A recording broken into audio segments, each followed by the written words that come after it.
Assalamualaikum warahmatullahi wabarakatuh. Saya Airina Intiasri Ramadhani dengan NIM 2025-32007. Di sini saya akan mempresentasikan PowerPoint dari jawaban UAS saya.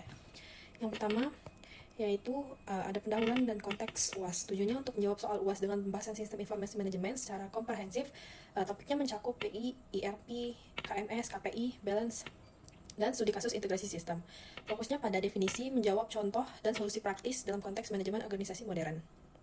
Yang pertama yaitu Business Intelligence atau BI. BI adalah teknologi proses pengumpulan data dan pengelolaan data bisnis menjadi informasi visual dan analitik untuk mendukung keputusan berbasis data.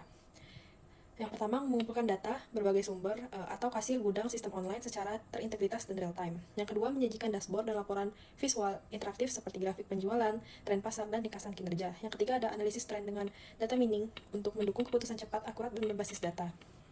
Selanjutnya yang kedua adalah ERP.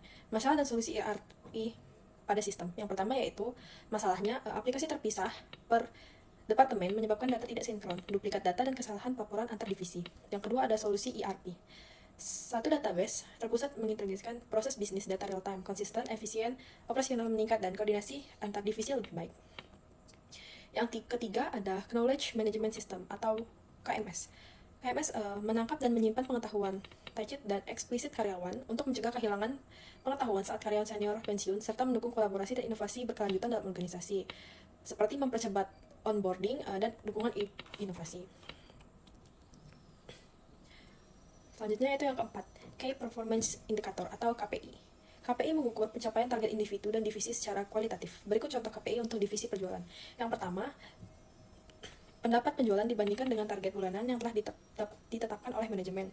Yang kedua, tingkat konversi, persentase leads, atau prospek yang berhasil menjadi pelanggan aktif. Yang ketiga, retensi pelanggan lama dan akuisisi pelanggan baru sebagai indikator pertumbuhan bisnis.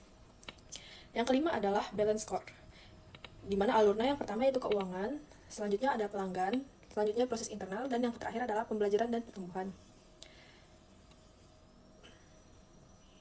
Yang keenam yaitu Supply Chain Management atau SCM. SCM mengelola aliran barang informasi dan keuangan dari pemasok sampai konsumen. Solusi mengatasi keterlambatan dan inefisiensi.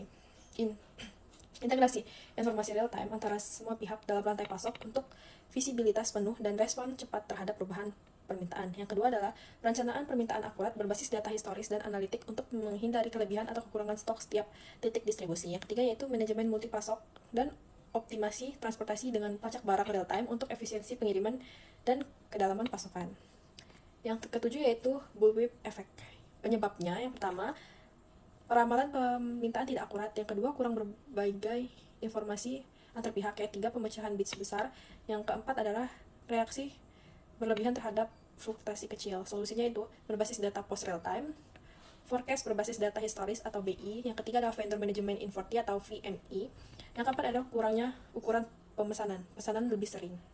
Selanjutnya yang ke-8 yaitu Gantt chart dalam manajemen proyek. Gantt chart digunakan untuk mencegah dan menjadwalkan dan memantau proyek aplikasi inventory, menampilkan daftar aktivitas seperti analisis, desain, coding, testing, dan implementasi, durasi dan tanggal, ketergantungan tugas, milestone penting atau progres aktual versus rencana, serta pertanggungjawaban tugas. Yang ke-8 yaitu adalah HIRIS atau Human Record Information System, meningkatkan efisiensi manajemen SDM melalui komputasi dan otomatisasi proses berikut.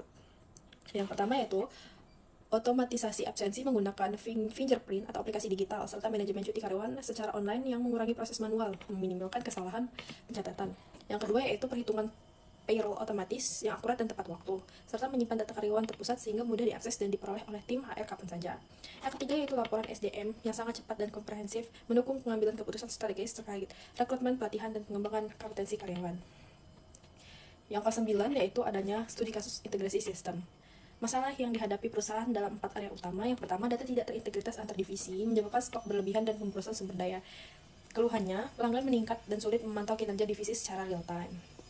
Selanjutnya itu solusi sistem terintegritas, ERP yaitu integrasi data dan proses bisnis dalam satu database. SCM yaitu kelola aliran barang dan perencanaan permintaan. CRM yaitu kelola data integritas dan pelanggan. BI mengelola data dashboard dan laporan kerja.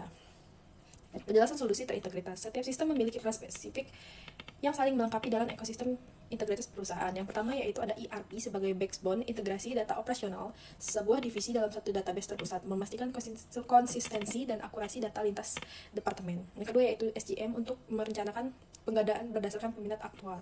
CRM untuk mencatat dan menindaklanjuti keluhan pelanggan secara sistematis dan terstruktur. Selanjutnya itu BI untuk dashboard kinerja real time management, KMS untuk dokumentasi prosedur dan pengetahuan karyawan demi konsistensi kualitas kerja. Selanjutnya itu adalah manfaat keseluruhan sosialisasi. Implementasi sistem informasi manajemen yang terintegritas memberikan manfaat nyata dan penyeluruhan bagi perusahaan, mulai dari akurasi data sehingga meningkatkan kepuasan pelanggan secara berkelanjutan. Selanjutnya, yang terakhir yaitu kesimpulan. Nah, sistem informasi manajemen esensial untuk efisiensi operasional dan pengembang keputusan berbasis data. Yang kedua yaitu integrasi sistem seperti ERP, SCM, CRM, BI, dan KMS memberikan nilai tambah yang signifikan bagi organisasi. Yang ketiga yaitu implementasi yang tepat meningkatkan kinerja operasional secara menyeluruh dan meningkatkan kepuasan pelanggan. Dan yang keempat yaitu pemanfaatan teknologi informasi secara terpadu menjadi kunci keunggulan kompetitif di era digital. Sekian dari presentasi saya. Terima kasih. Wassalamualaikum warahmatullahi wabarakatuh.